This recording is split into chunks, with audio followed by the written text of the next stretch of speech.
They tell you the Prince of Egypt was a man of European features, hidden under a tan and a Hollywood wig. They point to the great deliverer as a bearded stranger from a distant land who just happened to be raised in the Pharaoh's palace. But here is the biological reality they are terrified to admit. You cannot hide a lily-white child in a house of mahogany-skinned royals and call it a secret. The Moses you see in the stained glass windows is a visual forgery, a 2,000-year-old identity theft designed to separate the most powerful lawgiver in human history from his African source. If you look at the biological receipt, the ancient Egyptian record, and the scriptural evidence, you find a man who didn't just live in Africa, he was of Africa. They lied to you, and they did it to make sure you never realized that the foundation of the world's moral code was written by a black man with the blood of the Nile in his veins. Let's get to the meat of the matter. We are taught that Moses was drawn from the water and hidden in plain sight. But think about the social logic of the new kingdom of Egypt. Pharaoh's daughter didn't just find a baby, she adopted a child who passed for a royal Egyptian. At a time when the Egyptians were depicted in their own tombs with reddish brown to deep chocolate skin, how could a non-black child be raised as a prince without every courtier in Memphis pointing out the anomaly? The only way the hiding of Moses works is if he shared the same phenotype, the same skin tone, and the same features as the royal family of the 18th dynasty. If Moses was black, he wasn't a guest in the palace. He was a reflection of the very people who ruled the most powerful empire on earth. If you saw the real Moses today, you wouldn't see a Hollywood actor. You'd see a man from the Sudan, a man from the Levant, a man from the diaspora. The heroic struggle wasn't just about leading people through a desert. It was about the psychological warfare of a man who knew he was the rightful heir to a tradition that the world was trying to colonize. Moses was the ultimate double agent of the ancient world. He was trained in the mystery schools of Kemet, mastering the geometry, the astronomy, and the high science of the African interior.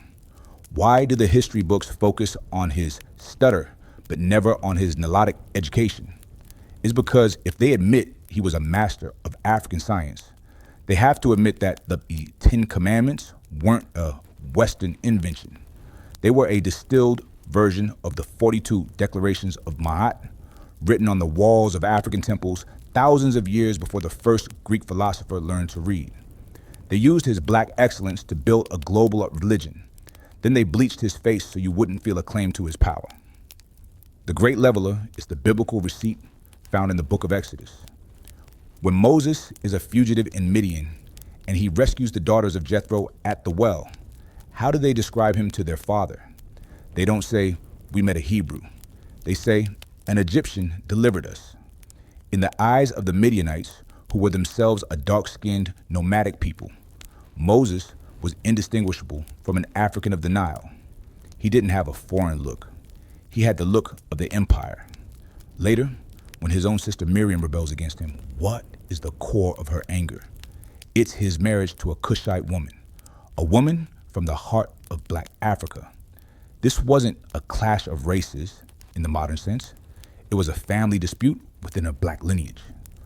Moses was anchored in the Black South, and the system has spent centuries trying to sanitize that connection to keep the law looking European. The twist is that Western civilization is actually a rebranded African output. We are told that monotheism began as a Judeo-Christian miracle, but the truth is, it was a product of the Amarna Revolution in Egypt, a movement led by the heretic king Akhenaten, who shared the same Moorish features as Moses. Moses didn't invent a new god. He exported the high spiritual science of the Nile to a group of people who had forgotten their own power. He was a Black revolutionary taking the secrets of the palace to the streets. The tabernacle wasn't a tent. It was a portable version of an African temple, aligned with the stars and built on the geometry of the Dogon and the Nubians. Man, imagine being the man who spoke to the divine and having your image replaced by a man who looks like your oppressor. It's the ultimate spiritual gaslight. They took the staff, they took the tablets, and then they repainted the prophet so they wouldn't have to say thank you to the Nile. They call him the lawgiver. But in the 21st century, The only way a man with his features is respected by the establishment is if he's in a museum or a history book. And even then, they make sure he's been through the digital bleach. But the truth has a way of rising like the flooding of the Nile. The linguistic roots of his name, Mesis, an Egyptian word meaning born of, and the undeniable cultural links between Hebrew ritual and African tradition point to a reality that makes the academic world crumble. If Moses was black, then the entire Judeo-Christian foundation of the West is an African achievement. That is the secret they are terrified you'll find out. Because once you realize the man who parted the sea looked like you realize that the seas in your own life are just as movable. The question isn't whether Moses was black. The question is, if they were willing to bleach the face of the man who stood against Pharaoh, what makes you think they're telling you the truth about your own authority? They didn't just move the people, they moved the origin point of humanity. They redefined what a leader looks like so that when you think of divine law, you don't think of the Rift Valley or the Delta, you think of Rome. But the DNA doesn't lie. And the next piece of evidence we're about to drop is going to show exactly how he used African high science to perform the miracles they call magic. The court of the 18th dynasty wasn't a gathering of foreigners. It was the pinnacle of an African superpower, and Moses was its most dangerous internal threat. To understand how he passed in the house of Pharaoh, you have to look at the statuary receipt. When you look at the busts of Thutmose III or Amenhotep III, you aren't looking at Middle Eastern ambiguity.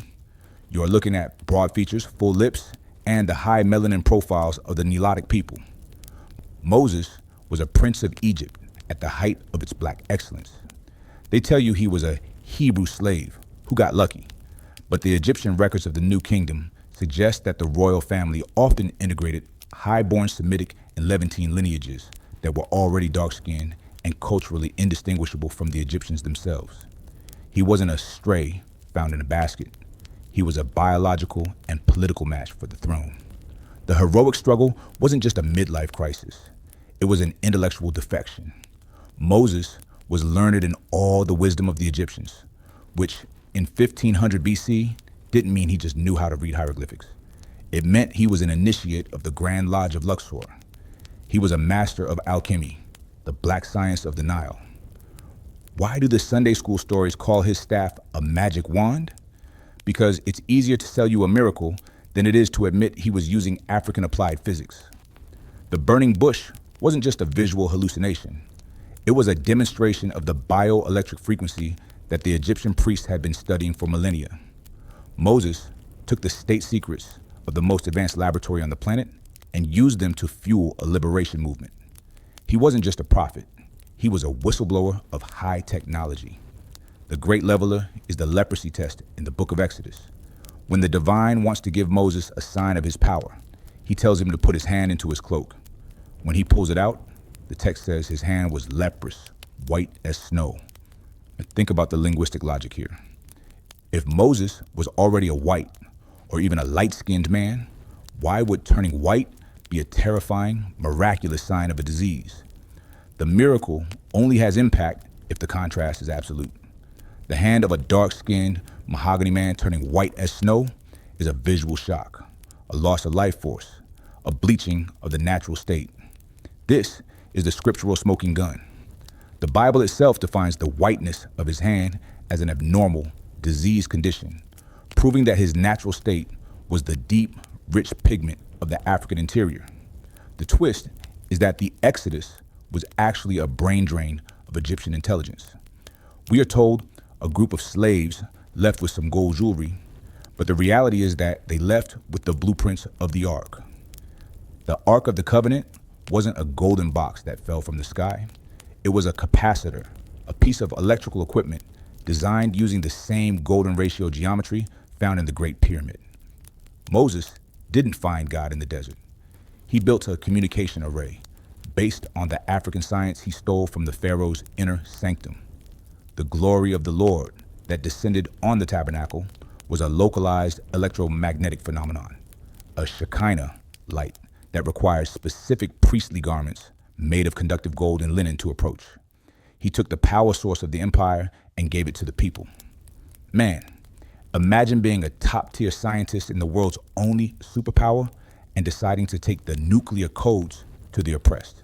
That is the Moses they don't want you to know.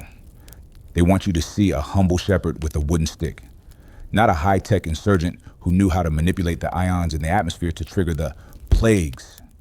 Every miracle in Egypt, the turning of the water to red, the localized darkness, the pestilence, mirrors the ecological and chemical warfare capabilities described in the Egyptian medical papyri. Moses wasn't just praying. He was conducting a technological siege against a regime that had monopolized the light. But the establishment had to cold case his identity. They couldn't have the world knowing that the 10 Commandments were essentially a simplified code of conduct for a new African order. They had to make the law feel foreign to the people who actually created the logic behind it. They rebranded the ethical science of Kemet as Western morality and then edited the professor out of the picture. They gave you the 10, but hid the 42 from which they were stolen. They wanted you to think that order comes from the north, while chaos comes from the south. But Moses is the living proof that the north was a student of the south until the day he walked out of the palace. The tragedy isn't that he left Egypt, it's that Egypt followed him in the form of a lie. When the Greeks and later the Romans took over the narrative, they couldn't handle a black lawgiver. They began the process of Hellenizing his features, turning the Egyptian prince into a Mediterranean philosopher. They took the Cushite wife out of the spotlight and replaced the Nilotic context with a desert void. They turned a man of the soil into a man of the air, a ghost that looks like everyone except the people who share his blood. The question you have to ask is, if his power came from the God of the Hebrews, why did he have to be trained in all the wisdom of the Egyptians first? If the magic was just a gift, why did he need the education of the Nile? The truth is that the prophet and the scientist were the same man. And that man was a black African who realized that the divine is just the science we haven't been taught yet. Now that you know the staff was a conductor and the tablets were a code, are you ready to look at the man who held them?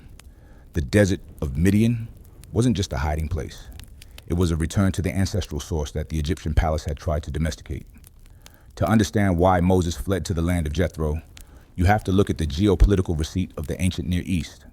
The Midianites were a nomadic, dark-skinned people of the high desert, and their priest Jethro held a spiritual authority that predated the organized religion of the pharaohs. When Moses arrived at the well, he didn't look like a Hebrew refugee. The daughters of Jethro specifically identified him as an Egyptian. This is the phenotypical smoking gun. In the 1300s BC, an Egyptian was a person of the Nile, deeply pigmented, broad-featured, and biologically indistinguishable from the Cushites of the south. Moses didn't blend in because he was a master of disguise. He blended in because he was a man of the African soil among other men of the African soil. The heroic struggle was the integration of the southern priesthood. While the world focuses on the burning bush, they ignored the man who was standing next to Moses before he ever went back to Egypt, his father-in-law, Jethro.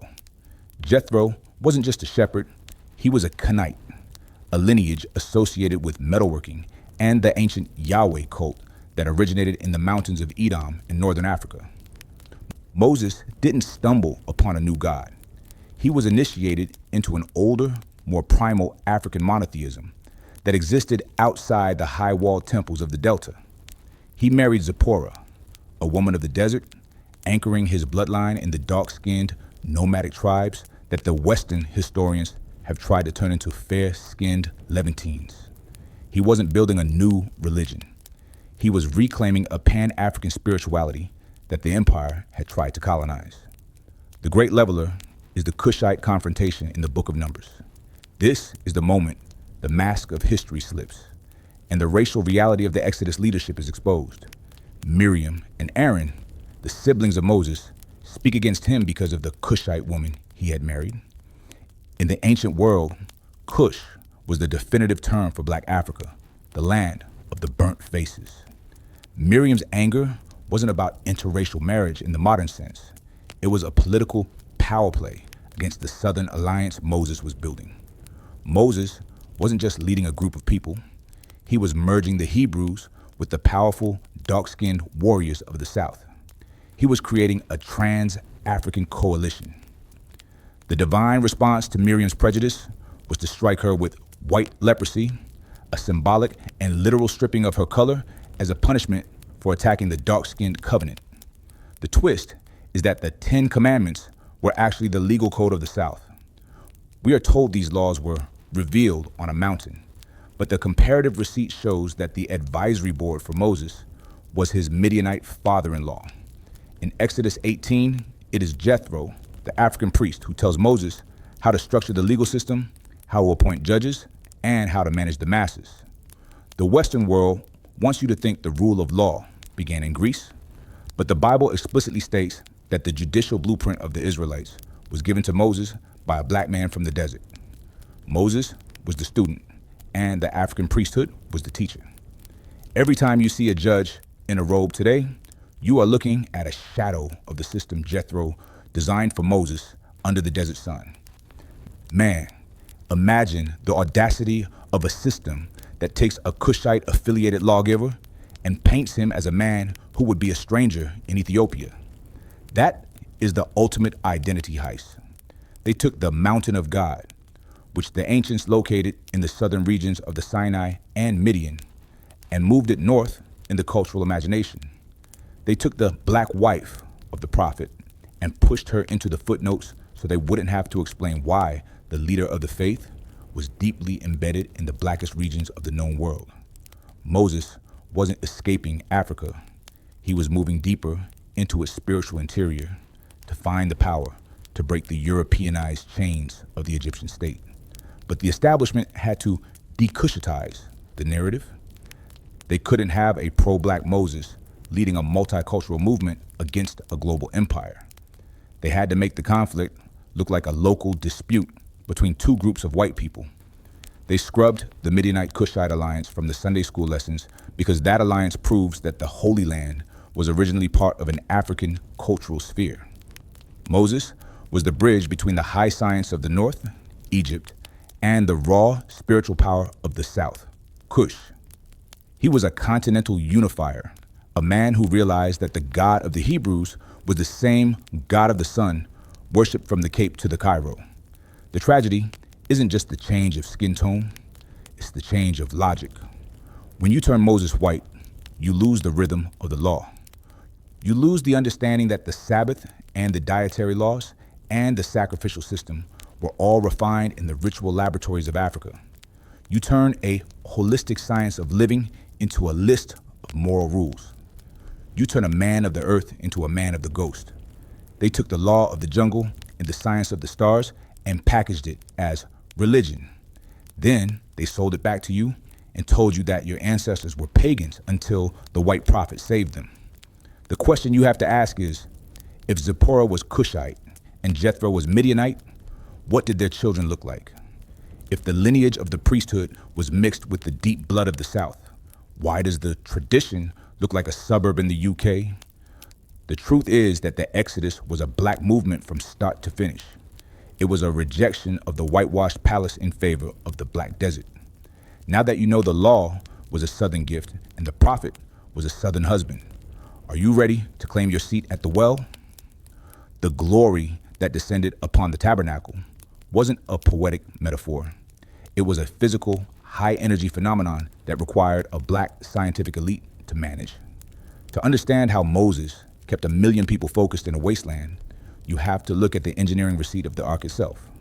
We are told it was a sacred chest, but the specifications given in Exodus describe a classic Leyden jar or a power capacitor.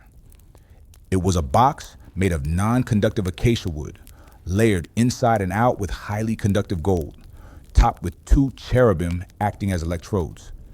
This wasn't magic. It was the applied physics of Kemet. Moses didn't just leave Egypt with a set of rules.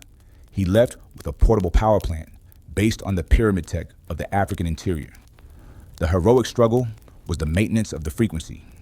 Moses had to train a specific lineage, the Levites, to handle this equipment. And their uniforms were essentially anti-static laboratory gear. The breastplate of the high priest, embedded with 12 stones, wasn't just jewelry. It was a frequency oscillator used to commune with the oracle inside the ark. Why does the Bible describe the Urim and Thummim as tools that light up or give binary answers? Because they were part of a communication array. The Western world wants you to think the voice of God was a spooky whisper in the wind, but the text describes a physical cloud and a fire that sat between the wings of the ark. Moses was an African engineer managing a localized electromagnetic field that provided light, protection, and a GPS for a displaced nation. The Great Leveler is the Levitical quarantine. When the power source became unstable, or when people approached it without the proper grounding, they were struck dead by what the text calls the fire of the Lord. This wasn't divine anger in the emotional sense. It was a high voltage discharge. Moses, the master of Egyptian science, knew that the gold-covered ark could accumulate a massive static charge in the dry desert air. He established the laws of holiness, which were actually safety protocols for handling hazardous energy. He mandated the use of linen, a natural insulator, and gold thread, a conductor, to ensure that the priests didn't become part of the circuit. He turned the spiritual ritual into a scientific standard, ensuring that the presence stayed in the camp without killing the residents. The twist is that the manna was a biochemical output. We are told it fell from heaven, but the botanical receipt suggests that Moses was using the ark's energy or the specific climate of the Sinai to accelerate the production of a high-protein resin or monatomic gold substance. In the Egyptian Book of the Dead, there is mention of a, what is it? Bread, the manu, used by the gods to achieve immortality. Moses took the nutritional alchemy of the pharaohs and used it to feed a starving population. He wasn't just a leader, he was a chief chemist who understood that to control a people's destiny, you must first control their biology. He was using the bread of life to restructure the DNA of a former slave population, preparing them for the high frequency of the promised land. Man, imagine the level of intellectual superiority required to build a functioning capacitor in a desert while being chased by the world's most elite military. That is the Moses they are terrified to show you. They want you to think he was helpless and dependent, when in reality, he was the most technologically advanced man on the planet. He took the secrets of the ages, the math of the Dogon, the geometry of the Nubians, and the alchemy of the Nile, and combined them into a portable system of survival. He didn't need Pharaoh's permission to be great because he had the blueprints of the universe in his head. But the establishment had to demystify the tech. They couldn't have the world knowing that the covenant was a technological contract. They had to make it about faith instead of formula. They scrubbed the scientific context from the scriptures because if you realize the ark was a machine, you realize that the power of God is accessible through knowledge, not just through belief. They wanted you to be a worshiper instead of a master. They took the African capacitor and called it a holy relic. Then they hid it in a Lost Ark movie to make sure you never went looking for the electrical schematics in the original Hebrew text. The tragedy isn't that the ark was lost, it's that the mindset was lost. When you turn Moses into a magician, you lose the rhythm of the scientist. You lose the understanding that miracles are just the results of laws of nature that the uninitiated haven't learned yet. You turn a prince of physics into a prince of fairy tales. They took the conductive gold and the insulating wood and turned them into religious symbols. Then they told you that your ancestors were primitive because they didn't have a church. But your ancestors had the current and they knew how to ground it. The question you have to ask is, if the ark was just a box for stones, why did it have to be built with such specific engineering? Why the gold? Why the acacia? Why the specific dimensions? The truth is that the Exodus was a technical launch. It was the deployment of an African engineered power system into the wilderness.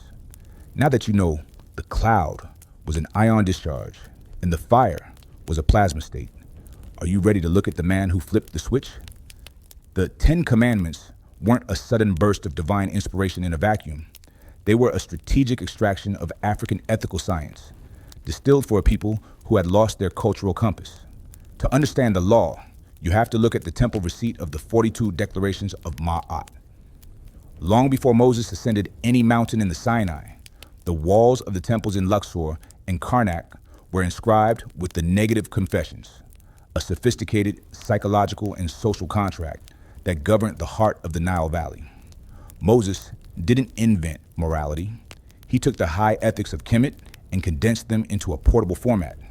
He was a black editor, taking an encyclopedia of African wisdom and turning it into a quick start guide for a nation on the move. The heroic struggle was the translation of the abstract into the absolute. In the Egyptian mystery schools, Ma'at was a complex concept representing balance, truth, and cosmic order.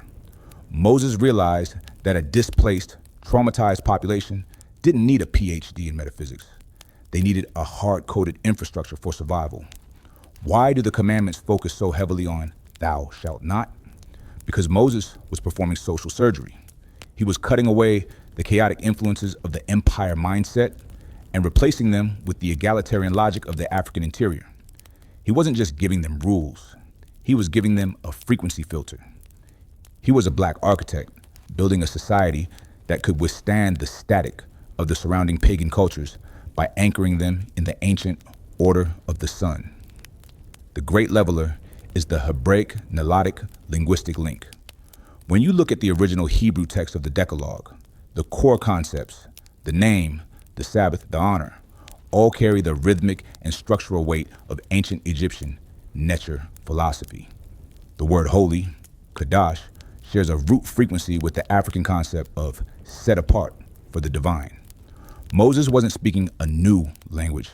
He was speaking a coded dialect of the Nile. This is the linguistic smoking gun. The Western world wants you to think the Bible is a Middle Eastern book disconnected from Africa, but the grammar of God was forged in the black universities of the Delta. Moses was a linguistic alchemist, turning the language of the oppressor into a language of liberation. The twist is that the Sabbath was an astronomical calibration. We are told it's a day of rest, but the mathematical receipt suggests it was a system of rhythmic alignment with the lunar and solar cycles observed by the Dogon and the Nubians for eons. Moses knew that to break the slave frequency, you have to break the empire's calendar. By establishing the seventh day, he was syncing the people's biology with the natural harmonics of the earth. He wasn't just telling them to stop working, he was telling them to retune the instrument.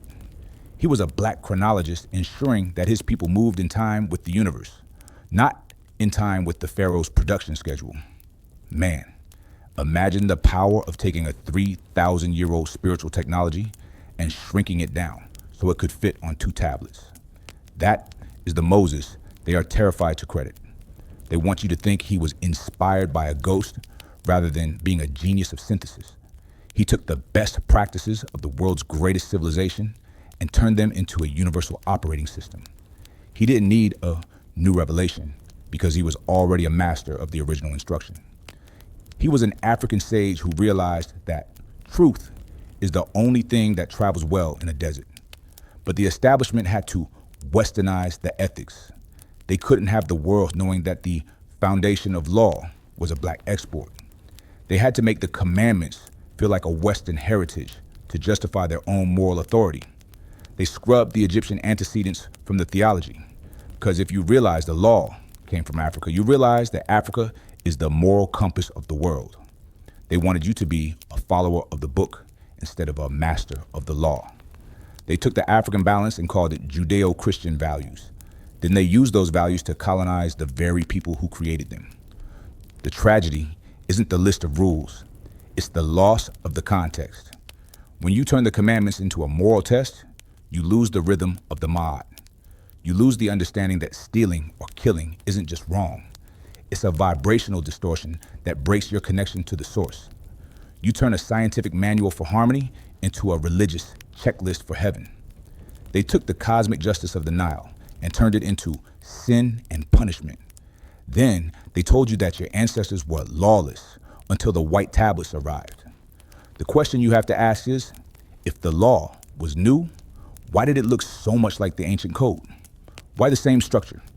Why the same focus on the heart and the weight? The truth is that the Exodus was a reboot of African order. It was the survival of the black mind in a world of empire madness. Now that you know the commandments were a distillation of the declarations, are you ready to weigh your heart against the feather? The miracles of the Sinai weren't just spectacular displays of divine favor. They were a masterclass in environmental chemistry and biohacking conducted by a man who understood the periodic table before the world had a name for it. To understand how Moses saved his people from the fiery serpents, you have to look at the metallurgical receipt of the bronze serpent. We are told he put a snake on a pole and people were healed by looking at it, but the scientific logic suggests a much deeper connection to ancient African alchemy. In the temples of Kemet, the serpent, the uraeus, was the symbol of the pineal gland and the mastery of the nervous system. Moses didn't just make a religious icon. He was using visual sympathetic resonance. The heroic struggle was the mass psychological recalibration of a traumatized population. Moses knew that the venom of the desert snakes was a neurotoxin that attacked the respiratory system. By elevating a polished bronze serpent, he was using a technique practiced by the high priest of Sekhmet, the African lady of pestilence and healing. He was forcing the people to focus their visual cortex on a specific geometric and metallic frequency to trigger a parasympathetic response. Why does the medical world still use the staff of Asclepius, a serpent on a pole, as their universal symbol today? Because they are still riding the wave of the African bioscience that Moses deployed in the wilderness. He wasn't just praying the venom away.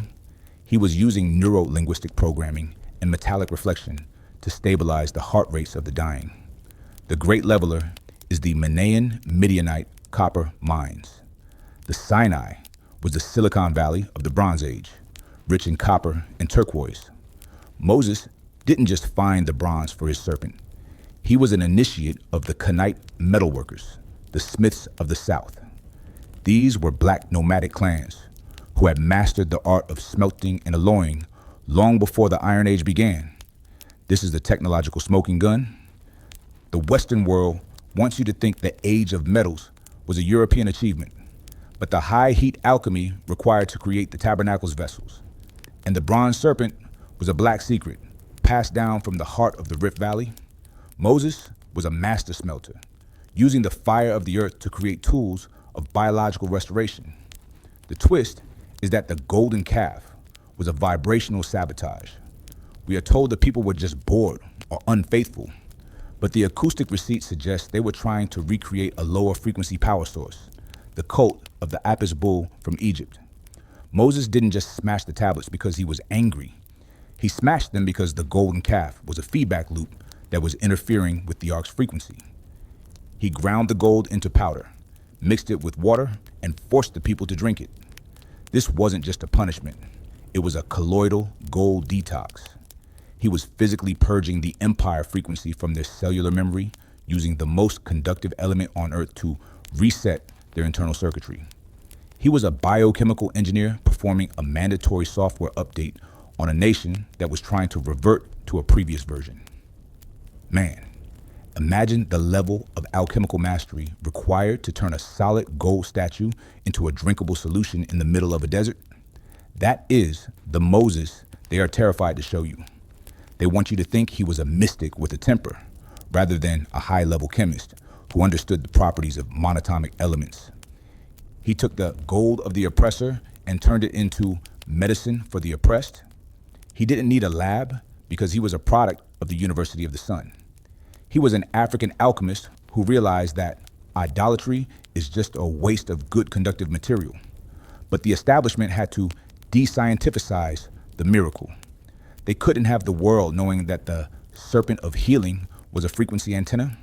They had to make it about faith to keep you from looking at the reflective properties of bronze.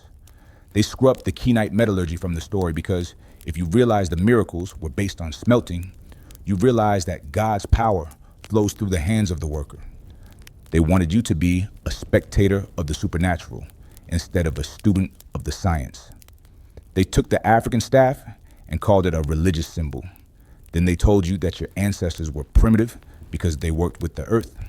The tragedy isn't that the bronze serpent was eventually destroyed. It's that the understanding of the resonance was destroyed. When you turn the serpent into a story about sin, You lose the rhythm of the biology. You lose the understanding that your focus is your power. You turn a manual for neurological recovery into a Sunday school lesson on obedience.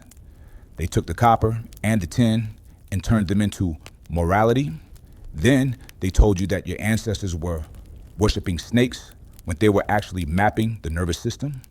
The question you have to ask is, if the healing was just a ghost, why did it require a physical object? Why the bronze? Why the pole? Why the visual contact? The truth is that the Exodus was a field test of African alchemy. It was the application of forbidden knowledge to save a dying people. Now that you know the serpent was an antenna and the gold water was a detox, are you ready to look at the man who held the crucible? The ascent of Mount Sinai wasn't a scenic hike for a divine conversation.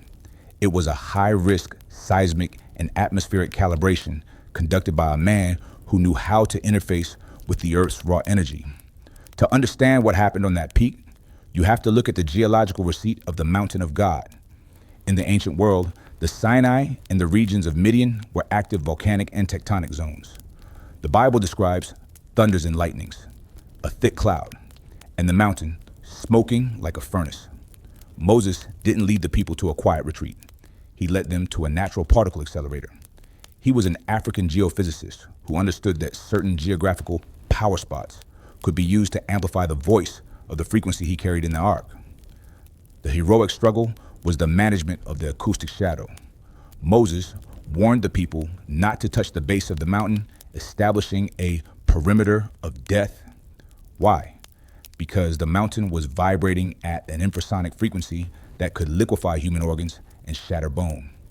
We are told the trumpet grew louder and louder, but the acoustic logic suggests this was the singing of the Earth's crust under immense tectonic pressure. Moses was using a natural resonator to broadcast the law into the collective consciousness of the people. He wasn't just talking to God. He was standing in the center of a global ear, using the mountain as a megaphone to etch the new code of conduct into the very water molecules of the people's bodies. The great leveler is the Hebraic Midianite Yahweh origins. Before Moses ever saw a bush burn, the Shasu of Yahweh, dark-skinned nomadic tribes of the south, were already worshiping a deity associated with the mountain and the storm. This is the anthropological smoking gun. The Western world wants you to think God was a new discovery for the Hebrews, but the ancient Egyptian topographical lists from Soleb and Amara identify Yahweh as a local African deity of the southern deserts. Moses didn't find a new God. He was an initiate of an ancient southern priesthood that understood the relationship between the spirit and the lithosphere. He was a black geologue, merging the high-tech science of the Nile with the raw tectonic power of the African interior. The twist is that the face of Moses glowing was a radiological side effect. We are told he had to wear a veil because his face shone, but the biophysical receipt suggests he had been exposed to a massive dose of ionizing radiation or high-frequency plasma while atop the mountain. In the original Hebrew, the word used for shone is Quran, which literally means sent out rays or grew horns of light. Moses didn't just have a holy tan, he was bioluminescent. He had become a walking hot zone, a human battery charged by the atmospheric electricity of the peak. He had to wear a veil not for modesty, but as a radiation shield to protect the people from the literal light of the science he had just witnessed. Man, imagine the level of physical resilience required to stand in a plasma storm on a vibrating volcano for 40 days and walk down with a functioning brain. That is the Moses they are terrified to show you. They want you to think he was peaceful and serene, rather than being a hardcore energy master who survived a literal download of raw power. He took the fire of the heavens, the same energy the Dogon say came from Sirius, and housed it in his own cellular structure. He didn't need a miracle to glow because he had become the conductive medium for the universe. He was an African light bearer who realized that enlightenment is a physical state, not just a mental one. But the establishment had to de-physicalize the glory. They couldn't have the world knowing that the presence of God was a high energy event that required specific physical conditions. They had to make it about spirituality to keep you from looking at the piezoelectric properties of quartz in the mountain's rock. They scrubbed the tectonic context from the story, because if you realize the voice was a frequency, you realize that you can hear it too if you find the right resonance. They wanted you to be a follower of the prophet instead of a master of the wave. They took the glowing face and called it a holy aura. Then they told you that your ancestors were primitive because they didn't have a church building. The tragedy isn't that we don't know which mountain it was. It's that we don't know how to listen anymore. When you turn the smoking mountain into a story about rules, you lose the rhythm of the earth. You lose the understanding that the divine speaks through the seismic pulse and the lightning bolt. You turn a field manual for planetary interface into a Sunday school flannel graph. They took the thunder and the fire and turned them into metaphors. Then they told you that your ancestors were afraid of nature when they were actually conducting it. The question you have to ask is, if the meeting was just a conversation, why did the whole mountain have to shake? Why the smoke?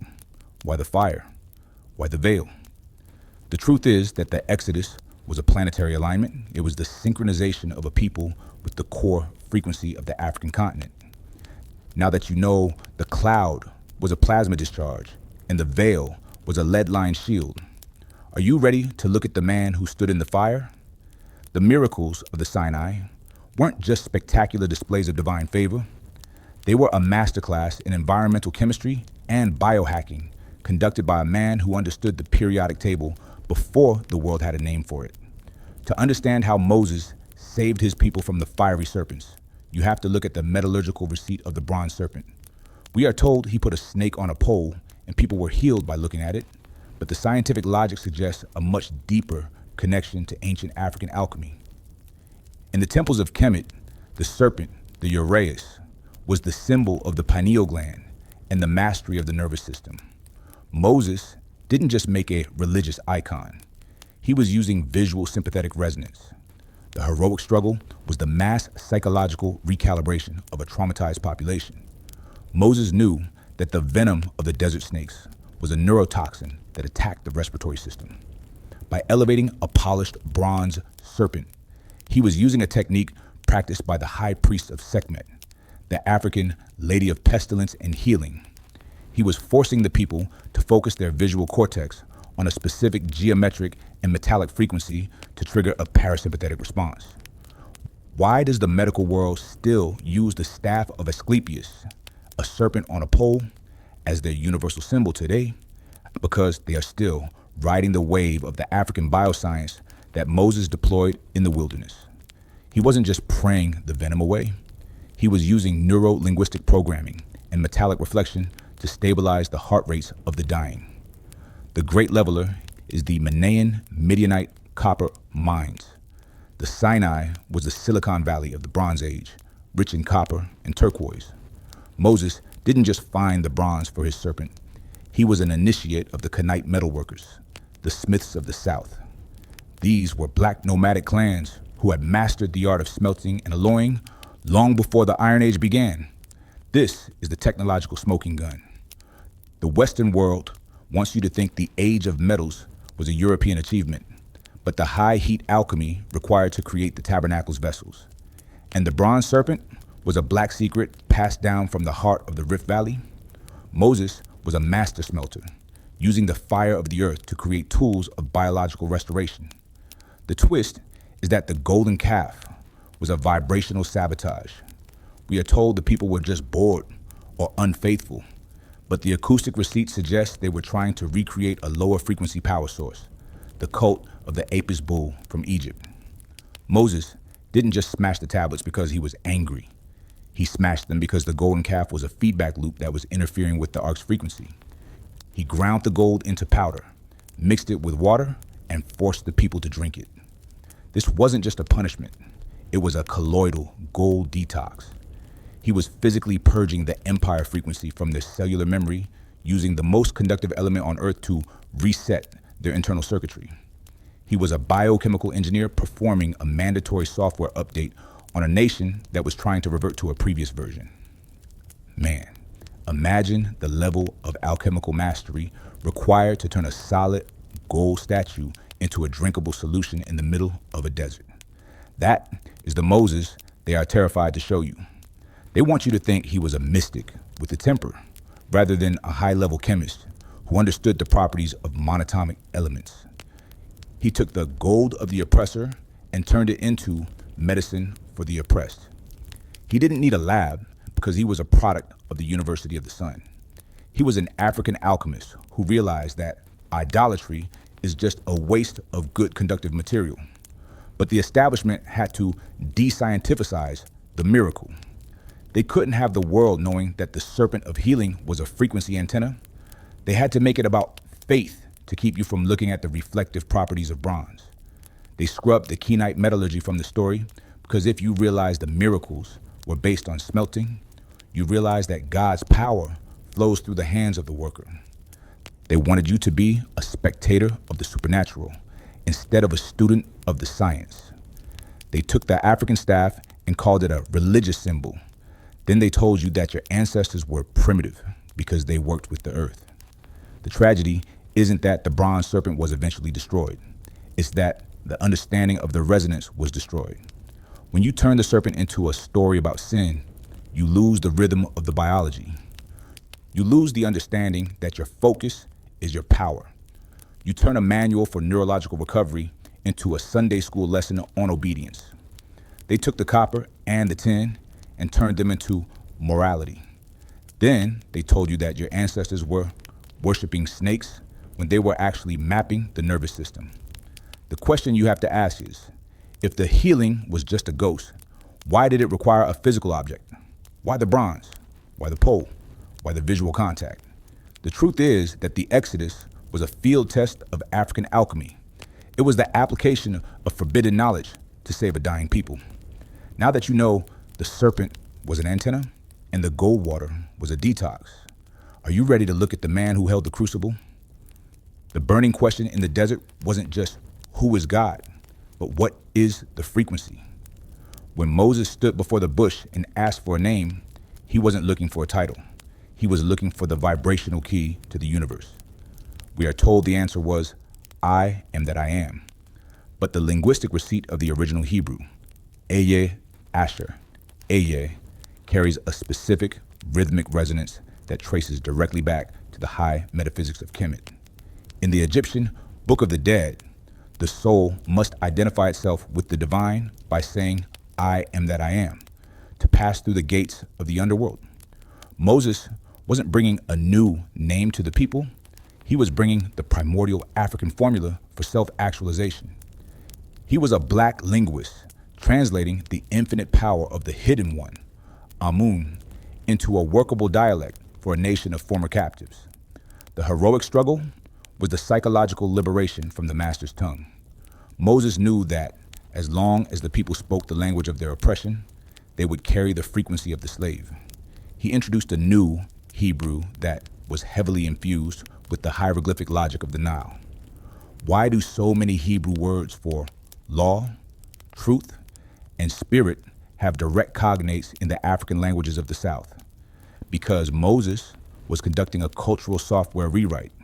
He was taking the root words of the universe, the same sounds used in the chanting of the Dogon and the priests of Memphis, and weaving them into a new national identity. He wasn't just giving them a dictionary. He was giving them an acoustic shield against the mental colonization of the surrounding empires. The great leveler is the I am frequency and the heartbeat. Modern science tells us that the sound ah is the most universal human vowel, the sound of the breath and the heart. The name Yahweh is essentially a breath sound. Yah, He, Vav, He, 4 letters that represent the inhalation and exhalation of life. This is the biological smoking gun. The Western world wants you to think God is a person in the sky, but the ancient African science taught that God is the rhythm of the breath. Moses didn't find God in a bush. He taught the people how to find the infinite inside their own lungs. He was a black breath worker, using the name as a tool for meditative synchronization, ensuring that every time a person spoke, They were literally vibrating the frequency of the stars.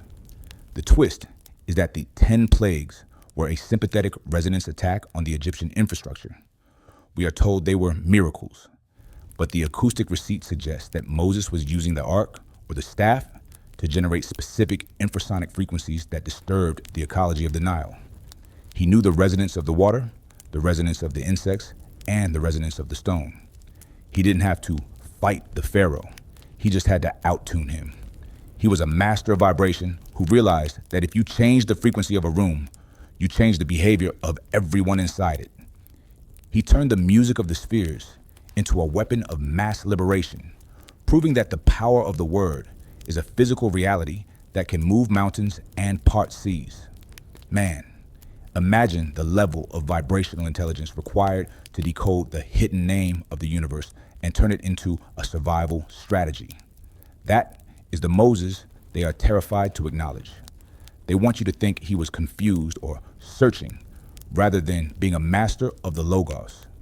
He took the secret sounds of the mystery schools, sounds that could vibrate the very stones of the pyramids, and gave them to the common man. He didn't need a church because he had the word. He was an African sonic architect who realized that freedom begins with the sound you make when you breathe. But the establishment had to theologize the name. They couldn't have the world knowing that the name of God was a scientific tool for resonance. They had to make it inerrant and unspeakable to keep you from using your own voice to trigger the same power. They scrubbed the vibrational context from the scriptures, because if you realize the name is a frequency, you realize that you are the instrument. They wanted you to be a worshiper of the title instead of a master of the sound. They took the African breath and called it religious doctrine. Then they told you that your ancestors were primitive because they drummed and chanted to find the same frequency. The tragedy isn't that the correct pronunciation was lost. It's that the understanding of the resonance was lost.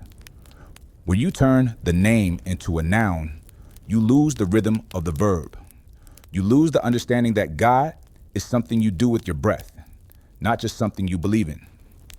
You turn a manual for vibrational mastery into a Sunday school lesson on reverence. They took the breath of life and turned it into theology.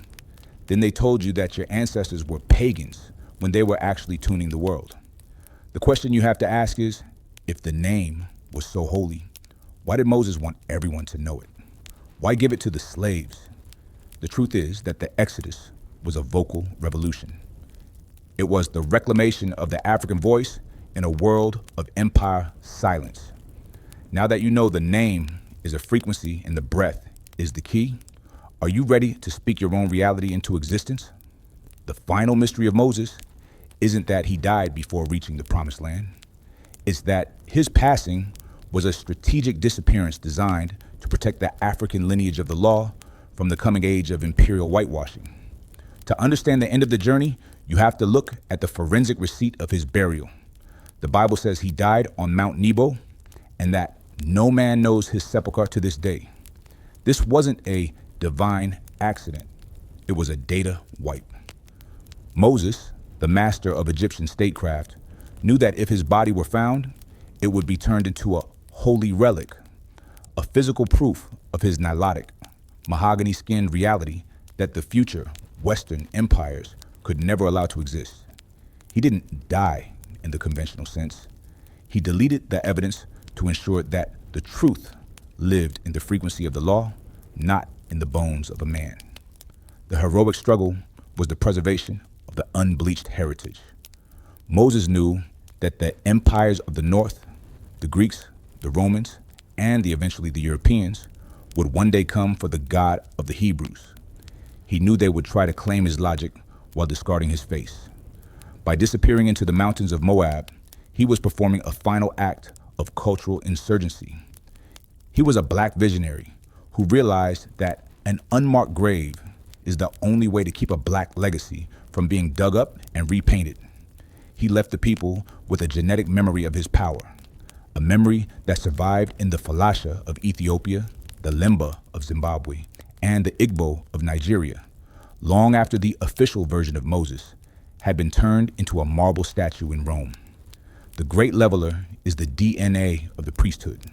While the Western world points to a Middle Eastern origin for the Levant, the genetic smoking gun is found in the Cohen modal haplotype, the DNA marker of the priestly line of Aaron, the brother of Moses. This marker shows a deep, ancient connection to the haplogroups of the Nile Valley and the Horn of Africa. This is the biological receipt. The Western world wants you to think the priests of God were a separate race, but the blood of the covenant is the same blood that built the pyramids and navigated the Niger. Moses wasn't a foreigner to the African continent. He was its supreme representative, ensuring that the priestly code stayed anchored in the melanin of the South. The twist is that the promised land wasn't a destination. It was a vibrational state of sovereignty.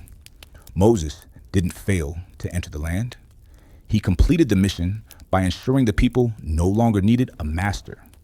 He had successfully transitioned them from the slave frequency of the Delta to the creator frequency of the wilderness.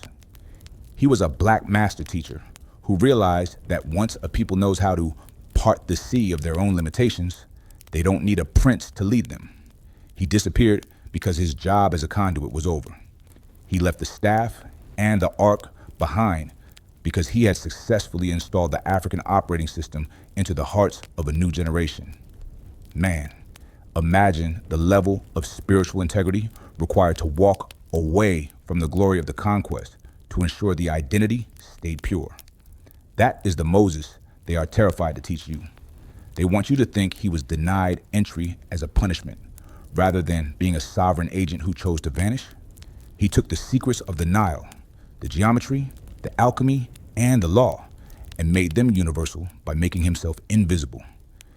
He didn't need a tomb because he had become the tradition. He was an African legend who realized that true power is the only thing that doesn't need a statue to be remembered. But the establishment had to ghostwrite the ending. They couldn't have the world knowing that the founder of the faith was an African sovereign who refused to be colonized. They had to make his death a tragedy to keep you from seeing it as a triumph of privacy. They scrubbed the Nilotic connection from his final moments because if you realize he was buried in the Moorish earth, you realize that the Holy Land is just an extension of the motherland. They wanted you to be a mourner of the prophet instead of a carrier of the code. They took the hidden grave and called it a mystery. Then they told you that your ancestors were lost until the Western Bible found them. The tragedy isn't that we don't have his body, it's that we don't have his boldness. When you turn the disappearance of Moses into a story about failure, you lose the rhythm of the sovereignty. You lose the understanding that you don't need permission from the empire to be the chosen. You turn a masterclass in legacy building into a Sunday school lesson on disobedience.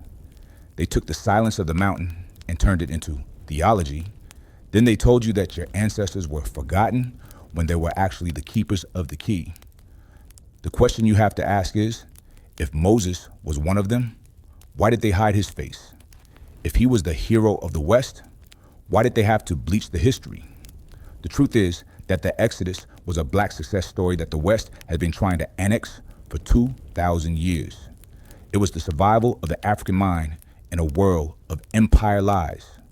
Now that you know the grave is empty because the truth is in your blood, are you ready to stop looking for a leader and start being the law?